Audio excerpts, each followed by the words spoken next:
Tony and I want to welcome you today to our study in the Psalms. We're in Psalm 52.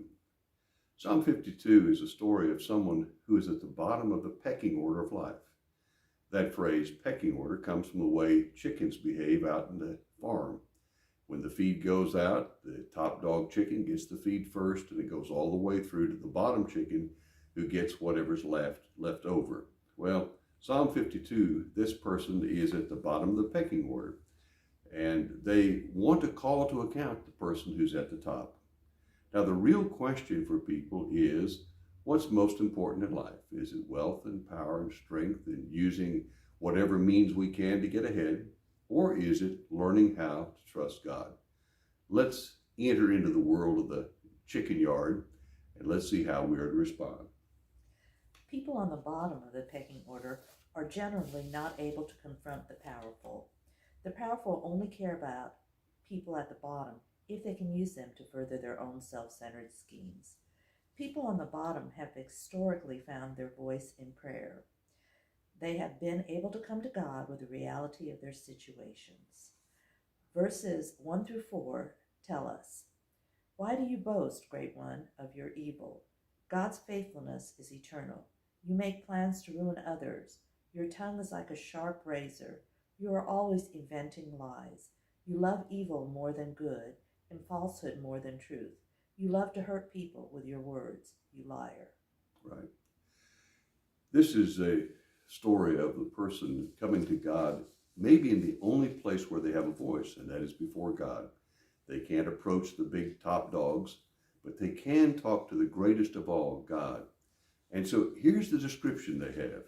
Top dog pecking order big shots, they're arrogant, they're evil. The great ones, they use words to cut down the very people they oppress. They're always inventing lies. They love falsehood more than truth. They love evil more than good. The arrogant use words as weapons to hurt the less fortunate. I learned the phrase pecking order when I was serving a church in Louisiana in the 1970s. That's where Tony and I met. And these were some of my very best friends, and we all went to church together. I've served 5 churches in 50 years, and besides Maywood Baptist, this would be my favorite church.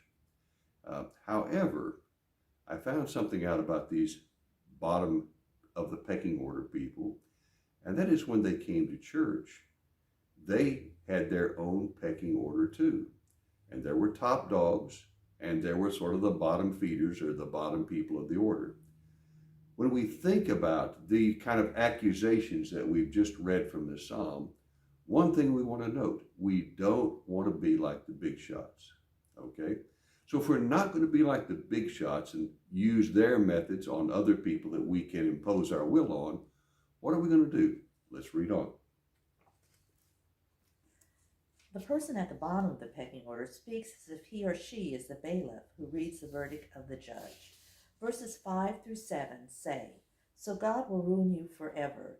He will take hold of you and snatch you from your home. He will remove you from the world of the living. Righteous people will see this and be afraid. Then they will laugh at you and say, 'Look, here is someone who did not depend on God for safety, but trusted instead in great wealth and looked for security in being wicked.'" Right. The world system has turned God's principles upside down.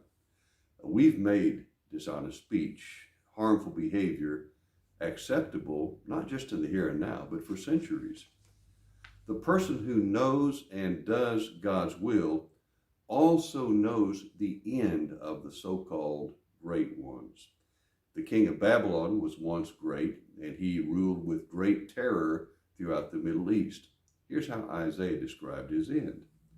He wrote, "The world of the dead is getting ready to welcome the king of Babylon. The ghosts of those who were powerful on earth are stirring about. The ghosts of the kings are rising from their thrones." You see the picture? This is the dead coming out of their graves to welcome the king of Babylon. They call out to him, "Now you're as weak as we are. You are one of us. You need to be honored with the music of harps, but now you're here in the world of the dead. You'll lie on a bed of maggots, and you're covered with a blanket of worms." Isaiah chapter 14, verses 9 through 11. Big shots trust their ability to manipulate people with words. They trust their evil deeds, but their end result is weakness, death, and judgment. Rather than being like the great ones, we need to be careful that we don't just pick out somebody. We need to look at ourselves. Rather than being like the great ones, we need to bring into our lives the nature of the faithful person who fears God. And the book of Deuteronomy describes that person better than anywhere else. Deuteronomy chapter 6 verse 9 says, "Love the Lord your God with all your heart, with all your soul, with all your strength." If that is our number one desire, we'll be okay. The people who reside at the bottom of the pecking order love God and put their trust in God's constant love. Verses 8 and 9 say, "But I am like an olive tree growing in the house of God. I trust in his constant love forever and ever. I will always thank you, God, for what you have done. In the presence of your people, I will proclaim that you are good." Right. I've talked about people at the bottom of the pecking order quite a bit. We need to know that all people have access to God. We all can love him with all our heart and our mind and our soul and strength, and we all can embrace his values.